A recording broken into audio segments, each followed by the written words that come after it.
നിങ്ങൾ ജീവിതത്തിൽ എപ്പോഴെങ്കിലും മറ്റുള്ളവരുടെ മുൻപിൽ അഭിനയിച്ചിട്ടുണ്ടോ? ദുരുദ്ദേശത്തോടെയോ സദുദ്ദേശത്തോടെയോ കാര്യങ്ങൾ മറച്ചു വെച്ച് പെരുമാറിയിട്ടുണ്ടോ എന്നാണ് ഞാൻ ഉദ്ദേശിച്ചത്. ഏറ്റവും വികാരഭരിതവും ആശ്ചര്യകരവുമായ ഒരു നാടകത്തെക്കുറിച്ചാണ് ഇന്ന് നമ്മൾ ഒരുമിച്ച് ചിന്തിക്കുന്നത്.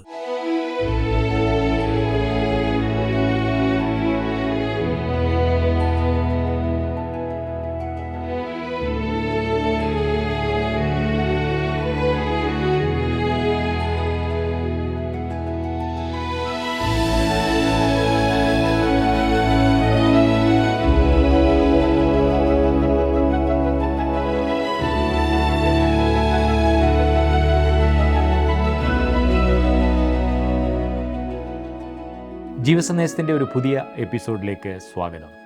യോസെഫിൻ്റെ സഹോദരന്മാർ ചെയ്ത തെറ്റ് പുറലോകം അറിഞ്ഞില്ലെങ്കിലും ഭയവും വിട്ടുമാറാത്ത കുറ്റബോധവും അവരെ നിരന്തരം വേട്ടയാടിക്കൊണ്ടിരുന്നു.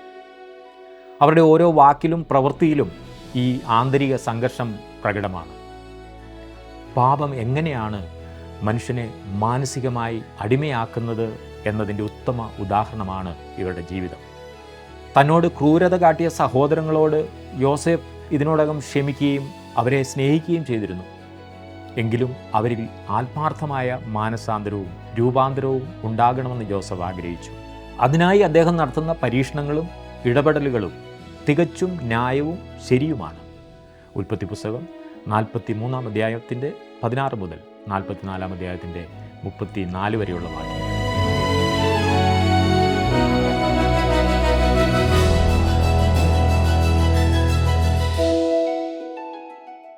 ഉൽപ്പത്തി പുസ്തകത്തിലെ ഏറ്റവും നാടകീയമായ അധ്യായം എന്ന് ഞാൻ 43 അധ്യായത്തെ വിളിക്കട്ടെ.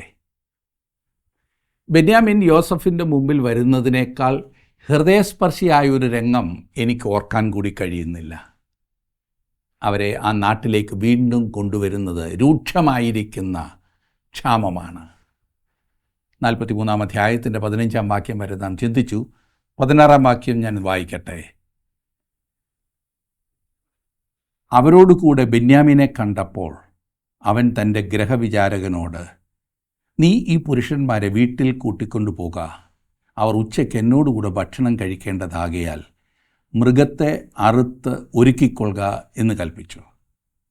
യോസഫ് കൽപ്പിച്ചതുപോലെ അവൻ ചെയ്തു. അവരെ യോസഫിൻ്റെ വീട്ടിൽ കൂട്ടിക്കൊണ്ടുപോയി. ബെന്യാമീനുമായി മടങ്ങി വന്ന തൻ്റെ സഹോദരന്മാരെ തൻ്റെ വീട്ടിലേക്ക് കൊണ്ടുപോകുവാനുള്ള ക്രമീകരണം യോസഫ് ചെയ്യുന്നു. തൻ്റെ ഭവനത്തിൻ്റെ അന്തരീക്ഷത്തിൽ രഹസ്യമായി അവരോട് സംസാരിക്കുവാൻ യോസഫ് ആഗ്രഹിച്ചു. അതാണ് ഇവിടെ ഇപ്പോൾ സംഭവിക്കുന്നത്. 18 വാക്യത്തിൽ കാണുന്നത്, തങ്ങളെ യോസഫിൻ്റെ വീട്ടിൽ കൊണ്ടുപോകയാൽ അവർ ഭയപ്പെട്ടു. ആദ്യത്തെ പ്രാവശ്യം നമ്മുടെ ചാക്കിൽ മടങ്ങി വന്ന ദ്രവ്യം നിമിത്തം നമ്മെ പിടിച്ച് അടിമകളാക്കി നമ്മുടെ കഴുതകളെയും എടുത്തുകൊള്ളേണ്ടതിനാകുന്നു നമ്മെ കൊണ്ടുവന്നിരിക്കുന്നത് എന്ന് പറഞ്ഞു. എന്നാൽ യോസഫിൻ്റെ വീട്ടിലേക്ക് തങ്ങളെ കൊണ്ടുപോകുന്നു എന്ന് കേട്ടപ്പോൾ ഈ പുരുഷന്മാർ ആകെ വിറയ്ക്കുവാൻ തുടങ്ങി. എന്തെങ്കിലും നല്ല ഉദ്ദേശത്തോടെയാകുന്നു അവൻ അവരെ വീട്ടിലേക്ക് കൊണ്ടുപോകുന്നതെന്ന് ഊഹിക്കുവാൻ തന്നെ അവർക്ക് പ്രയാസമാണ്. കാരണം കഴിഞ്ഞ പ്രാവശ്യം വളരെ കഠിനമായിട്ടാണല്ലോ അവൻ അവരോട് ഇടപെട്ടത്. ഇപ്പോൾ അവൻ അവരെ ഭക്ഷണത്തിന് ക്ഷണിക്കുന്നു. ഇവിടെ ഇതൊരു സാധാരണ സംഭവമായിരുന്നെങ്കിൽ എത്രയധികം സന്തോഷിക്കേണ്ട അവസരമാണ്. നമ്മുടെ രാജ്യത്തിൻ്റെ രാഷ്ട്രപതി താങ്കളെ ഒരു വിരുന്നിന് ക്ഷണിച്ചാൽ താങ്കൾക്കത് സന്തോഷമായിരിക്കുമോ അതോ ഭയമായിരിക്കുമോ? വാർത്ത അറിയുമ്പോൾ തന്നെ നിങ്ങൾ തുള്ളിച്ചാടുകയില്ലേ? അതൊരു വലിയ പദവിയായി തന്നെ നാം കാണും. എന്നാൽ ഈ പുരുഷന്മാർക്ക് ആ ക്ഷണം ഒട്ടും സന്തോഷം നൽകുന്നില്ല. കാരണം അവരുടെ മനസ്സ് മുഴുവൻ കുറ്റബോധവും ഭയവുമാണ്. എന്ത് സംഭവിച്ചാലും അവർക്കത് ദോഷമായിട്ടാണ് തോന്നുന്നത്. കാരണം അവരാണ് തങ്ങളുടെ സഹോദരനെ വിറ്റുകളഞ്ഞത്. കുറ്റബോധം സന്തോഷ സാഹചര്യത്തെ പോലും ദുരനുഭവമാക്കി മാറ്റും. അവരെ വേട്ടയാടിയ ഭയത്തിൻ്റെ അടിസ്ഥാനത്തിൽ അവർ അനുമാനങ്ങൾ നടത്താൻ തുടങ്ങി. തങ്ങളുടെ ചാക്കിൽ കണ്ട പണത്തിനായി ആ മനുഷ്യൻ തങ്ങളെ അടിമകളാക്കുവാൻ പോവുകയാണെന്നും അതിനുള്ള അടവുകളാണ് ഇതെന്നും യോസഫിൻ്റെ സഹോദരന്മാർ തീർച്ചപ്പെടുത്തി. യോസഫിനെ ഒരു അടിമയായി വിൽക്കുവാൻ അവർക്ക് മടിയൊന്നുമില്ലായിരുന്നല്ലോ. അതുകൊണ്ട് ഇപ്പോൾ സംഭവിക്കുന്നതെല്ലാം അതിനുള്ള തിരിച്ചടികളാണ് എന്നവർ സ്വാഭാവികമായി ചിന്തിച്ചു. പ്രിയ സുഹൃത്തെ, ഒരുപക്ഷെ താങ്കൾക്ക് സന്തോഷിക്കുവാൻ സാധിക്കാത്തതിൻ്റെ പ്രധാന കാരണം ഉള്ളിൽ തിങ്ങിയിരിക്കുന്ന കുറ്റബോധമാകാം. പണ്ട് വാങ്ങിയ കൈക്കൂലി, അല്ലെങ്കിൽ അന്യായമായി സമ്പാദിച്ച വസ്തുവകൾ, മറ്റുള്ളവരെ വേദനിപ്പിച്ച അവസരങ്ങൾ, കള്ളം പറഞ്ഞ രംഗങ്ങൾ, ഭാര്യയോടും മക്കളോടും അവിശ്വസ്തനായി ജീവിച്ചത്, അങ്ങനെ പലതും. പലർക്കും കുറ്റബോധവും ഭയവും പ്രശ്നങ്ങളും മാറാത്തതിൻ്റെ പ്രധാന കാരണം മനഃപൂർവ്വമായി അവരുടെ തെറ്റുകൾ ഏറ്റുപറഞ്ഞിട്ടില്ലാത്തതാണ്. നിങ്ങൾ ആരോടൊക്കെ തെറ്റ് ചെയ്തിട്ടുണ്ടോ അവരോടൊക്കെ ക്ഷമ ചോദിക്കുക. യോസഫിൻ്റെ സഹോദരന്മാർ ആ പ്രതിസന്ധിയിലാകെ ചിന്താക്കുഴപ്പത്തിലാകുന്നു. അതുകൊണ്ട് തന്നെ അവർ സമീപിക്കുന്നത് ആരെയാണെന്ന് നോക്കിക്കേ. ഇവിടെ യോസഫ് ഉണ്ടെങ്കിലും അവനെ അല്ല അവർ സമീപിക്കുന്നത്. 43-ാം അധ്യായത്തിൻ്റെ 19 മുതലുള്ള വാക്യങ്ങളിൽ അവർ യോസഫിൻ്റെ ഗ്രഹവിചാരകൻ്റെ അടുക്കൽ ചെന്ന് വീട്ടുവാതിൽക്കൽ വെച്ച് അവനോട് സംസാരിച്ചു. യജമാനനെ, ആഹാരം കൊള്ളുവാൻ ഞങ്ങൾ മുമ്പേ വന്നിരുന്നു. ഞങ്ങൾ വഴിയമ്പലത്തിൽ ചെന്ന് ചാക്കഴിച്ചപ്പോൾ ഓരോരുത്തൻ്റെ ദ്രവ്യം മുഴുവനും അവനവൻ്റെ ചാക്കിൻ്റെ വായ്ക്കലുണ്ടായിരുന്നു. അത് ഞങ്ങൾ വീണ്ടും കൊണ്ടുവന്നിരിക്കുന്നു. ആഹാരം കൊള്ളുവാൻ വേറെ ദ്രവ്യവും ഞങ്ങൾ കൊണ്ടുവന്നിട്ടുണ്ട്. ദ്രവ്യം ഞങ്ങളുടെ ചാക്കിൽ വെച്ചത് ആരെന്ന് ഞങ്ങൾക്കറിഞ്ഞുകൂടാ എന്ന് പറഞ്ഞു. അവർ ക്ഷമ ചോദിക്കുവാൻ ആരംഭിക്കുകയാണ്. എന്നാൽ ആരോടാണ് ക്ഷമ ചോദിക്കുന്നത്? എല്ലാം വിശദീകരിച്ച് ക്ഷമയാചിക്കുവാൻ ശ്രമിക്കുകയാണവർ. തങ്ങളെ യോസഫിൻ്റെ വീട്ടിലേക്ക് നയിക്കുന്ന ആ മനുഷ്യനോട് പോലും അവർ യാചിക്കുകയാണ്. 23-ാം വാക്യത്തിൽ അയാൾ പറയുന്ന മറുപടി കേട്ടെ. അതിനവൻ, നിങ്ങൾക്ക് സമാധാനം, നിങ്ങൾ ഭയപ്പെടേണ്ട. നിങ്ങളുടെ ദൈവം നിങ്ങളുടെ അപ്പൻ്റെ ദൈവം തന്നെ നിങ്ങളുടെ ചാക്കിൽ നിങ്ങൾക്ക് നിക്ഷേപം തന്നിരിക്കുന്നു. നിങ്ങളുടെ ദ്രവ്യം എനിക്ക് കിട്ടി എന്ന് പറഞ്ഞു. ശിമോനെയും അവരുടെ അടുക്കൽ പുറത്തു കൊണ്ടുവന്നു. യോസഫിൻ്റെ മാതൃകാപരമായ ജീവിതം മൂലം ജീവനുള്ള സത്യദൈവത്തെക്കുറിച്ചുള്ള സാക്ഷ്യം ലഭിച്ചവനായിരിക്കും ഈ ഗ്രഹവിചാരകൻ. എനിക്ക് തോന്നുന്നത് അവിടെ അരങ്ങേറുന്ന നാടകത്തിൻ്റെ ഒരു ചെറിയ രൂപം യോസഫ് ഈ മനുഷ്യനോട് പറഞ്ഞിരിക്കുമെന്നാണ്. നിങ്ങളുടെ ദ്രവ്യം എനിക്ക് കിട്ടി എന്ന അയാളുടെ സംസാരം കേട്ടപ്പോൾ അങ്ങനെ തോന്നുന്നില്ലേ? ആ മനുഷ്യൻ യോസഫിൻ്റെ സഹോദരന്മാരോട് അത് പറഞ്ഞപ്പോൾ അവർ ഒന്നുകൂടി ഞെട്ടിക്കാണും. 24-ാം വാക്യത്തിൽ നാം കാണുന്നത്, പിന്നെ അവൻ അവരെ യോസഫിൻ്റെ വീട്ടിനകത്ത് കൊണ്ടുപോയി അവർക്ക് വെള്ളം കൊടുത്തു. അവർ കാലുകളെ കഴുകി. അവരുടെ കഴുതകൾക്ക് അവൻ തീൻ കൊടുത്തു. ഇവിടെ ഇതാ വീണ്ടും കാലുകളെ കഴുകുന്ന ആചാരം. അബ്രഹാമിൻ്റെ ജീവിതത്തിലും പിന്നീട് സോദോമിലും നാം അത് കണ്ടതാണ്. ആ കാലത്തെ അതിഥി സൽക്കാരവുമായി ബന്ധപ്പെട്ട ഒരു ആചാരമായിരുന്നു ഈ പറഞ്ഞത്. 25-ാം വാക്യത്തിൽ കാണുന്നത്, ഉച്ചയ്ക്ക് യോസഫ് വരുമ്പോഴേക്ക് അവർ കാഴ്ച ഒരുക്കി വെച്ചു. തങ്ങൾക്ക് ഭക്ഷണം അവിടെ എന്ന് അവർ കേട്ടിരുന്നു. യോസഫ് വീട്ടിൽ വന്നപ്പോൾ അവർ കൈവശമുള്ള കാഴ്ച അകത്തു കൊണ്ടുവന്ന് അവൻ്റെ മുമ്പാകെ വെച്ച് അവനെ സാഷ്ടാംഗം നമസ്കരിച്ചു. അദ്ദേഹത്തിനൊരു സമ്മാനം കൂടി കൊണ്ടുപോകുവാൻ യാക്കോബ് തൻ്റെ മക്കളോട് പറഞ്ഞതോർക്കുമല്ലോ. അതാണ് ഈ സമ്മാനം. അവർ അവനെ സാഷ്ടാംഗം നമസ്കരിച്ചു. നോക്കൂ, ഇവിടെ വീണ്ടും യോസഫിൻ്റെ ബാല്യകാല സ്വപ്നങ്ങൾ എത്ര കൃത്യമായാണ് സാക്ഷാത്കരിക്കപ്പെടുന്നത്. 27-ാം വാക്യത്തിൽ നാം കാണുന്നത്, അവൻ അവരോട് കുശലപ്രശ്നം ചെയ്തു. നിങ്ങൾ പറഞ്ഞ വൃദ്ധൻ, നിങ്ങളുടെ അപ്പൻ സൗഖ്യമായിരിക്കുന്നുവോ? അവൻ ജീവനോടിരിക്കുന്നുവോ എന്ന് ചോദിച്ചു. ഇത് വളരെ ശ്രദ്ധേയമായ നിമിഷങ്ങളാകുന്നുവെന്ന് ഓർക്കണം. ഒരുപക്ഷേ യോസഫ് ഈ അവസരത്തിൽ ഇരിക്കുന്നത് ഒരു സിംഹാസനത്തിലായിരിക്കേയില്ല. എന്നാലും ഉയർന്ന പ്രധാനപ്പെട്ട ഒരു സ്ഥാനത്തിരിക്കുന്നുവെന്ന് ഉറപ്പാണ്. അവൻ്റെ സഹോദരന്മാർ ചുറ്റും നമസ്കരിച്ച് നിൽക്കുന്നുണ്ടാകും. അവർ അങ്ങനെ നിൽക്കുമ്പോൾ യോസഫ് അവരുടെ കണ്ണിലേക്ക് തന്നെ നോക്കി നിൽക്കുന്നുണ്ടാകും. യോസഫ് അവരോട് ചോദിക്കുകയാണ്, നിങ്ങൾ പറഞ്ഞ ആ വൃദ്ധൻ, നിങ്ങളുടെ അപ്പൻ സൗഖ്യമായിരിക്കുന്നുവോ? അവൻ ജീവനോടിരിക്കുന്നുവോ? യോസഫ് തൻ്റെ പിതാവിനെക്കുറിച്ച് തൻ്റെ സഹോദരന്മാരോട് താല്പര്യത്തോടെ തിരക്കുകയാണ്. 28-ാം വാക്യത്തിൽ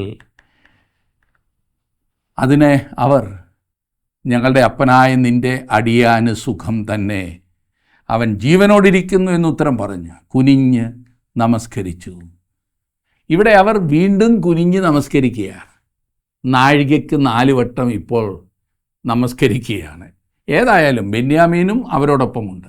അവനും തലകുനിച്ച് അങ്ങനെ നമസ്കരിച്ച് നിൽക്കുകയാണ്. 29-ാം വാക്യത്തിൽ നാം കാണുന്നത്, പിന്നെ അവൻ തലയുയർത്തി തൻ്റെ അമ്മയുടെ മകനും തൻ്റെ അനുജനുമായ ബെന്യാമീനെ കണ്ടു. നിങ്ങൾ എന്നോട് പറഞ്ഞ നിങ്ങളുടെ ഇളയ സഹോദരനോ ഇവൻ എന്ന് ചോദിച്ചു. ദൈവം നിനക്ക് കൃപ നൽകട്ടെ മകനെ എന്ന് പറഞ്ഞു. യോസഫ് തൻ്റെ സഹോദരനായ ബെന്യാമീനെ നോക്കുന്നു, തൻ്റെ അമ്മയുടെ മകനെ. മറ്റുള്ളവർ അവൻ്റെ അർദ്ധ സഹോദരന്മാരാണ്. എന്നാൽ ഈ ചെറുപ്പക്കാരൻ യോസഫിൻ്റെ അമ്മയുടെ തന്നെ മകനാണ്, അവൻ്റെ സ്വന്തം സഹോദരൻ. അവൻ ചോദിക്കുന്നത്, നിങ്ങൾ എന്നോട് പറയുന്ന നിങ്ങളുടെ ഇളയ സഹോദരൻ ഇവനാണോ? ഞാൻ ചിന്തിക്കുന്നത് ആ സഹോദരന്മാർ തലകുലുക്കി കാണുമെന്നത്രേ. ഈ സമയം യോസഫിൻ്റെ ഉള്ളിൽ തൻ്റെ ഇളയ സഹോദരനോട് എത്രമാത്രം വാത്സല്യം നിറഞ്ഞു കാണും. യോസഫ് ബെന്യാമീനോട് ദൈവം നിനക്ക് കൃപ നൽകട്ടെ മകനെ എന്ന് പറഞ്ഞു. എത്ര നാടകീയമായ നിമിഷം! തുടർന്ന് യോസഫിന് തൻ്റെ വികാരത്തെ നിയന്ത്രിക്കുവാൻ പറ്റുന്നില്ല. 30-ാം വാക്യത്തിൽ നാം കാണുന്നത്, അനുജനെ കണ്ടിട്ട് യോസഫിൻ്റെ മനസ്സ് ഉരുകിയതുകൊണ്ട് അവൻ കരയേണ്ടതിന് ബന്ധപ്പെട്ട് സ്ഥലമന്വേഷിച്ചു. അറയിൽ ചെന്ന് അവിടെ വെച്ച് കരഞ്ഞു. യോസഫ് ഇവിടെ പ്രതികരിക്കുന്നത് കണ്ടോ? യോസഫിൻ്റെ മനസ്സുരുകിയത് കൊണ്ട് എന്ന് പറഞ്ഞിരിക്കുന്നത് ശ്രദ്ധിക്കണം. അവൻ്റെ ഹൃദയം ബെന്യാമീനു വേണ്ടി കരഞ്ഞു. അവൻ പെട്ടെന്ന് വെളിയിൽ പോയി കരയുന്നു. നീണ്ട വർഷങ്ങൾക്ക് ശേഷം തൻ്റെ ഒരേ ഒരു സഹോദരനായ ബെന്യാമീനെ അവൻ കാണുന്നു. അമ്മ പോയി, അപ്പനെ കണ്ടിട്ട് വർഷങ്ങളായി.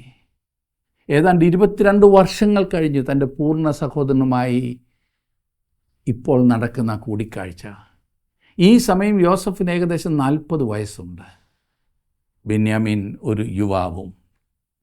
31-ാം വാക്യത്തിൽ നാം വായിക്കുന്നത്, പിന്നെ അവൻ മുഖം കഴുകി പുറത്തു വന്നു, തന്നെത്താൻ അടക്കി ഭക്ഷണം കൊണ്ടുവരുവീൻ എന്ന് കൽപ്പിച്ചു.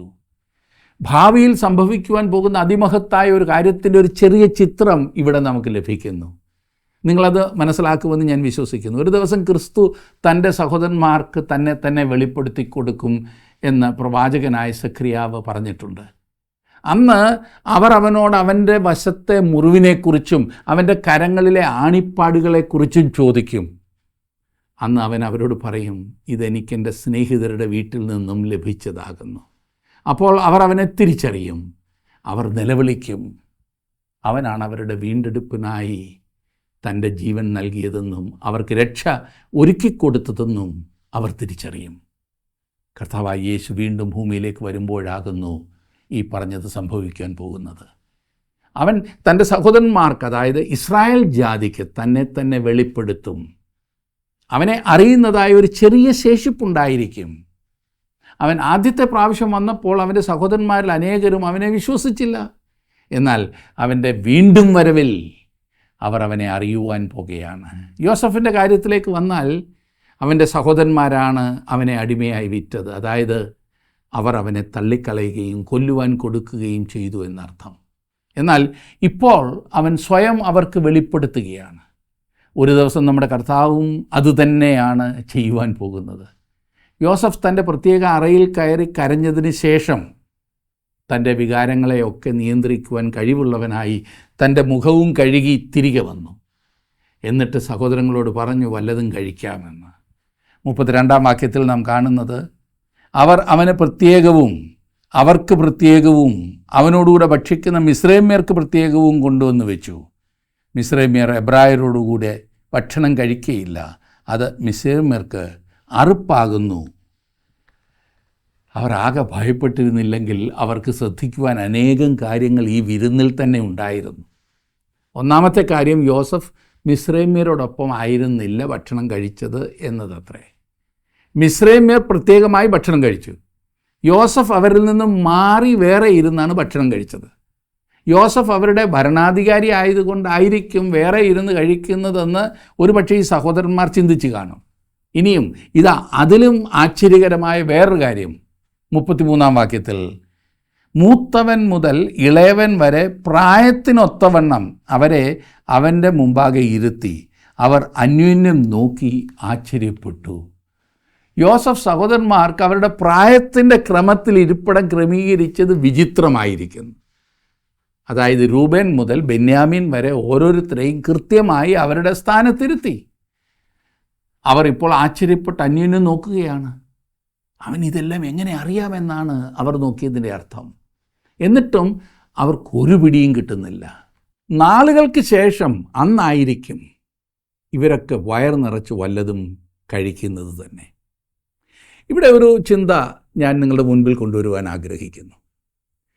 യോസഫ് തൻ്റെ സഹോദരന്മാരുടെ മുമ്പിൽ അഭിനയിച്ച നാടകവും അവരോട് പെരുമാറിയ വിധവും ഒട്ടും ശരിയായില്ല എന്നും ഇതുവരെ സകല പ്രതിസന്ധികളിലും പതറാതെ മുന്നേറിയ ഈ നല്ല മനുഷ്യൻ വലിയ സ്ഥാനം കിട്ടിയപ്പോൾ അധികാരം തലയ്ക്കകത്ത് കയറി പ്രതികാരം ചെയ്യുന്നുവെന്ന് ചിന്തിക്കുന്ന അനേകരുണ്ട്. ഇതൊന്നും പെട്ടെന്നുണ്ടായ ദേഷ്യം കൊണ്ടോ ഒറ്റ ദിവസം കൊണ്ടോ യോസഫ് എടുത്തു ചാടി ചെയ്യുന്നതല്ല എന്നോർക്കണം. പിന്നെയോ അവൻ ഈ വലിയ പദവിയിലെത്തിയപ്പോൾ മുതൽ ചിന്തിച്ച് പ്ലാൻ ചെയ്ത് പ്രവർത്തിക്കുകയായിരുന്നു. താൻ അനുഭവിക്കുന്ന സന്തോഷ സമൃദ്ധിയിൽ തനിക്കുള്ളവരെ കൂടി കൊണ്ടുവരണമെന്ന് യോസഫ് ആഗ്രഹിച്ചതിൽ യാതൊരു തെറ്റുമില്ല. എന്നാൽ തൻ്റെ സഹോദരന്മാരുടെ സ്വഭാവത്തിന് മാറ്റമുണ്ടാകുന്നില്ല എങ്കിൽ സമൃദ്ധിയുടെ നാട്ടിലും അവർ തമ്മിൽ തല്ലി നശിക്കുമെന്ന് യോസഫിന് ഉറപ്പുണ്ടായിരുന്നു. അതുകൊണ്ട് അവരുടെ ഓരോരുത്തരുടെയും സ്വഭാവം ശരിക്കും അറിയാമായിരുന്ന യോസഫ് അവർക്ക് കുറ്റബോധം ഉണ്ടാകുവാനും അനുദപിക്കുവാനും സാഹചര്യം ഉണ്ടാക്കി ശരിയായ തീരുമാനത്തിലേക്ക് എത്തിക്കുകയായിരുന്നു ചെയ്തത്. അതിൽ യാതൊരു തെറ്റുമില്ല എന്നാണ് എൻ്റെ പക്ഷം. അവരുടെ പഴയ സ്വഭാവത്തിന് എത്രത്തോളം മാറ്റം വന്നിട്ടുണ്ട്. തങ്ങളെ തന്നെ രക്ഷിക്കുന്നതിനായി ബെന്യാമീനെ അടിമയായി വിറ്റുകളയുവാൻ അവർ താൽപ്പര്യപ്പെടുമോ? തന്നെ തന്നെ അവർക്ക് വെളിപ്പെടുത്തുന്നതിന് മുമ്പായി ഈ ചോദ്യങ്ങൾക്കെല്ലാം തൃപ്തികരമായ മറുപടി കണ്ടുപിടിക്കുന്നതിനാണ് യോസഫ് ഈ കാര്യങ്ങളൊക്കെ ചെയ്യുന്നത്. അന്ന് അവരുടെ കയ്യിൽ തന്നെ കിട്ടിയപ്പോൾ അവർ തന്നോട് ചെയ്തത് അവർ ഇനിയും ആവർത്തിക്കയില്ല എന്ന് അവൻ ഉറപ്പിക്കേണ്ടതുണ്ടായിരുന്നു. അതിനാണ് യോസഫ് അടുത്ത പരീക്ഷ അവർക്ക് നൽകുന്നത്. ആ കൂട്ടത്തിൻ്റെ വക്താവായി യഹൂദയെയാണ് നാം കാണുന്നത്. ഇവിടെ വിസ്മയകരമായ ഒരു ചിത്രമാണ് അവനെക്കുറിച്ച് നമുക്ക് ലഭിക്കുന്നത്. യഹൂദയെക്കുറിച്ച് ബെന്യാമീൻ്റെ സ്ഥാനം താൻ ഏറ്റെടുക്കാമെന്ന് യഹൂദ ഉറപ്പായി പറയുന്നു. ബെന്യാമീനെ രക്ഷിക്കുന്നതിന് യഹൂദ വാദിക്കുന്നത് തിരുവചനത്തിലെ ഏറ്റവും ഹൃദയസ്പർശിയായ ഒരു ഭാഗമായി ഞാൻ കാണുന്നു. തലേ ദിവസത്തെ വിരുന്നും സൽക്കാരവും എല്ലാം കഴിഞ്ഞ് പിറ്റേ ദിവസം യോസഫ് തൻ്റെ സഹോദരന്മാരെ വീട്ടിലേക്ക് അയക്കുന്നു. 44 അധ്യായത്തിൻ്റെ ആദ്യ ഭാഗത്തിൽ നാം അതാണ് കാണുന്നത്. 44 അധ്യായത്തിൻ്റെ ആദ്യത്തെ 2 വാക്യങ്ങൾ. അനന്തരം അവൻ തൻ്റെ ഗൃഹവിചാരകനോട്, നീ ഇവരുടെ ചാക്കിൽ പിടിപ്പത് ധാന്യം നിറച്ച് ഓരോരുത്തൻ്റെ ദ്രവ്യം അവനവൻ്റെ ചാക്കിൻ്റെ വായ്ക്കൽ വയ്ക്കുക. ഇളയവൻ്റെ ചാക്കിൻ്റെ വായ്ക്കൽ വെള്ളി കൊണ്ടുള്ള എൻ്റെ പാനപാത്രവും അവൻ്റെ ധാന്യവിലയും വയ്ക്കുക എന്ന് കൽപ്പിച്ചു. യോസഫ് കൽപ്പിച്ചതുപോലെ അവൻ ചെയ്തു. നേരം വെളുത്തപ്പോൾ അവരുടെ കഴുതകളുമായി അവരെ യാത്രയയച്ചു.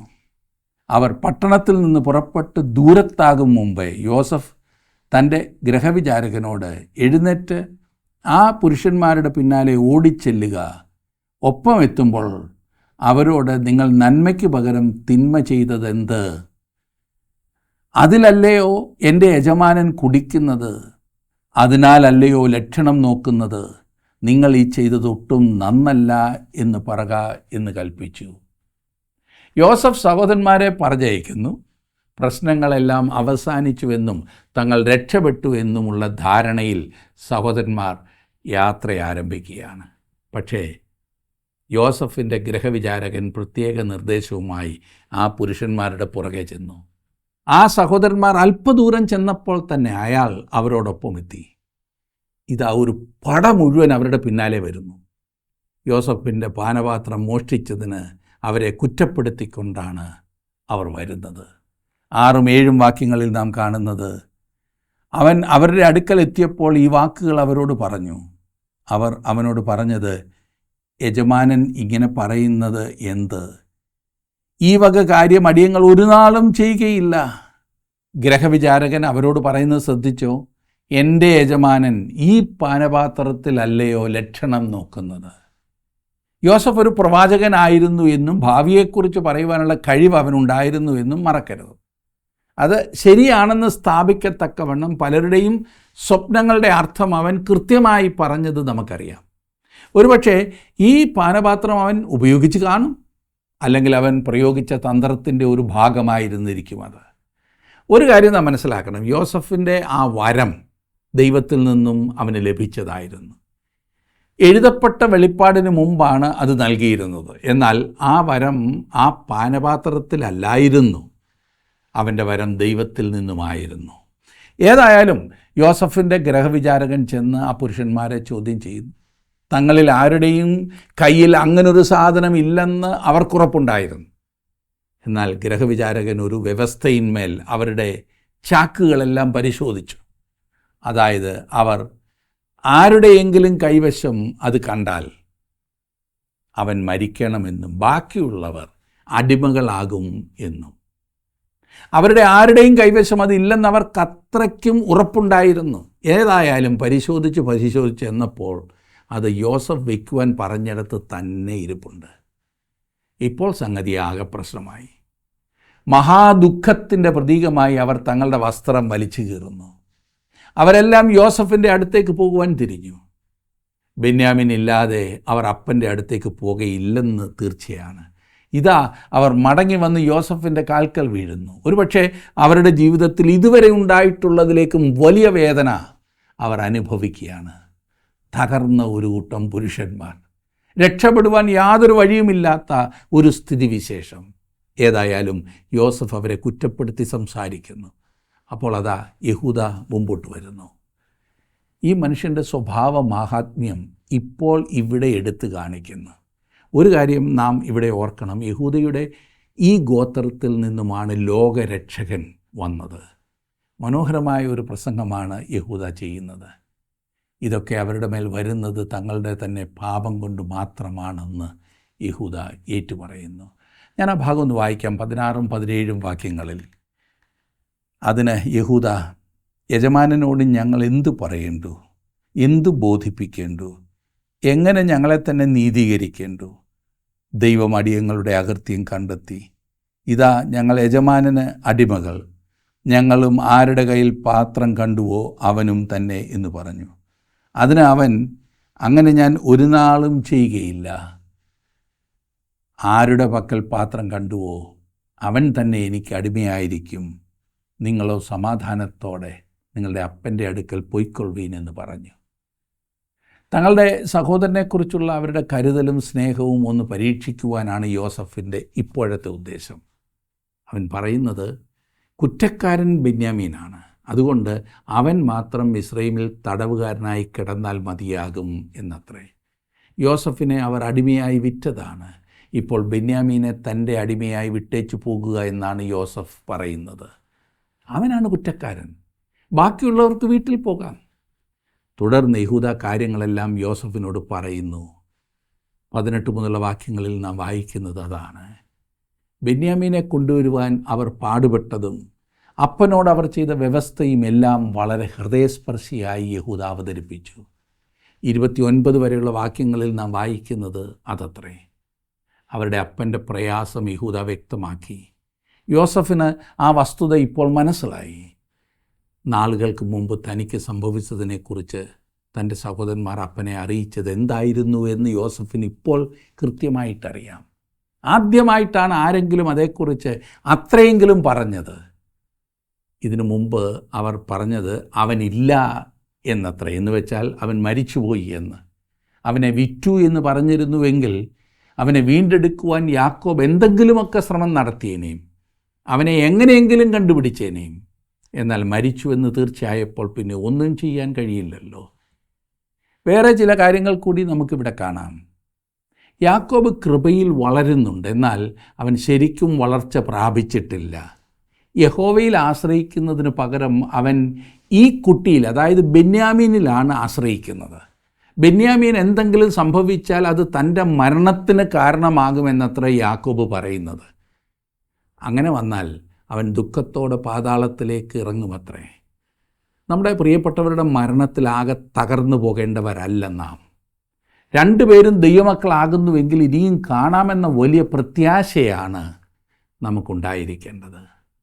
30-31 വാക്യങ്ങളിൽ നാം കാണുന്നത്. അതുകൊണ്ട് ഇപ്പോൾ ബാലൻ കൂടെയില്ലാതെ ഞാൻ അവിടുത്തെ അടിയനായ അപ്പൻ്റെ അടുക്കൽ ചെല്ലുമ്പോൾ ഇവൻ്റെ പ്രാണനോട് പറ്റിയിരിക്കുക കൊണ്ട് ബാലനില്ലെന്ന് കണ്ടാൽ അവൻ മരിച്ചു പോകും.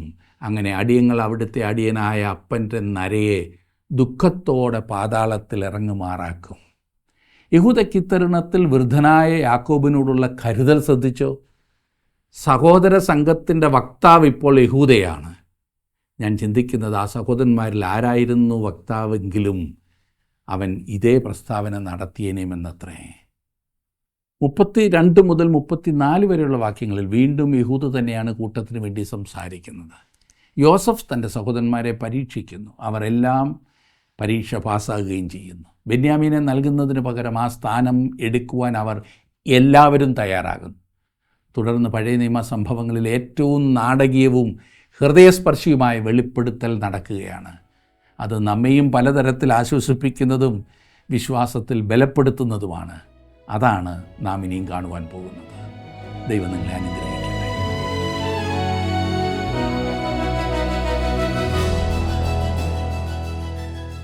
സംസാരിക്കുന്നത് യഹൂദയാണെങ്കിലും യോസഫിൻ്റെ സഹോദരന്മാരിൽ ഉണ്ടായ സമൂലമായ മാറ്റം അവൻ്റെ വാക്കുകളിൽ പ്രകടമാണ്. ബെന്യാമിൻ ചെയ്തതെന്ന് ആരോപിക്കപ്പെട്ട തെറ്റിൻ്റെ ശിക്ഷ സ്വയം ഏറ്റെടുക്കുവാൻ അവർ തയ്യാറാകുന്നത് ഇതിന് വലിയൊരു തെളിവാണ്.